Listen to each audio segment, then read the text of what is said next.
আসসালামু আলাইকুম সবাইকে। আশা করছি সবাই ভালো আছেন। আমরা আল্লাহর রহমতে ভালো আছি।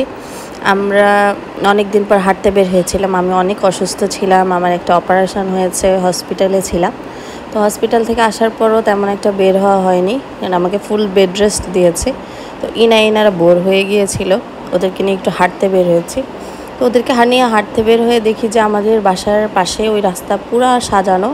পরে বুঝলাম এটা পূজার জন্য সাজিয়েছে। পুরা রাস্তাটা খুব সুন্দর করে লাইটিং করেছে। তো ইনারাও লাইটিং দেখে খুব এক্সাইটেড হয়ে গিয়েছিল। সেই জন্য আমরা হাঁটতে হাঁটতে পার্কের ওদিকে গেলাম।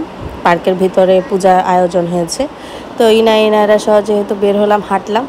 তো পূজাটাও কিছুটা দেখে আসলাম। খুব সুন্দর করে লাইটিং করেছিল, রাস্তার লাইটিংটা বেশি সুন্দর হয়েছিল।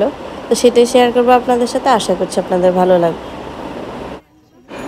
এটা ছিল পার্কে ঢুকার যে গেট, সেটা তো পুরাটাই পূজার জন্য সাজানো হয়েছে, একদম গেট থেকে স্টার্ট করে। তো এইখান দিয়ে আমরা ঢুকছিলাম, মহিলা আর পুরুষদের ভিন্ন ভিন্ন জায়গা চেকিং করে ঢুকাচ্ছিল, সেটা ভালো। আর এই যে পুরা পার্কটা এত সুন্দর করে ডেকোরেশন করেছে, এটা বোঝাই যাচ্ছিল না কোনো পার্ক কিনা। আর পুরা রাজবাড়ির মতো খুব সুন্দর গেট করেছে। এই সাইডটাও লাইটিং করে দিয়েছিল, খুবই সুন্দর করে লাইটিং করেছিল, একদম পুরা মাঠটাকেই চেঞ্জ করে দিয়েছিল। তো সেটাই ঘুরে ফিরে দেখছিলাম আমরা। তো গেটের ভিতর ঢুকার পরে একটু সামনে ওদের মণ্ডপ ছিল, সামনে অনুষ্ঠান হচ্ছিল, নাচ গান।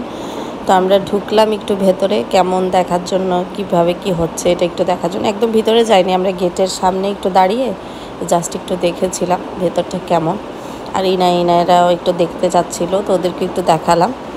এই হচ্ছে ওদের মণ্ডপ, আর হচ্ছে ওদের প্রতিমা এখানে সাজিয়ে রেখেছিল। তো ওখানে ওদের বিভিন্ন প্রোগ্রাম হচ্ছিল।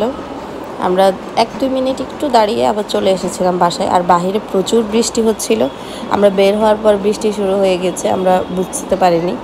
তারপর বৃষ্টি দেখে আমরা তাড়াতাড়ি চলে এসেছিলাম, আর বেশি হাঁটাহাঁটি করিনি। থেকে আমরা বের হয়ে গিয়েছি, পার্কে তার ঘোরাঘুরি হলো না, আমরা পূজা দেখে নিয়েছি।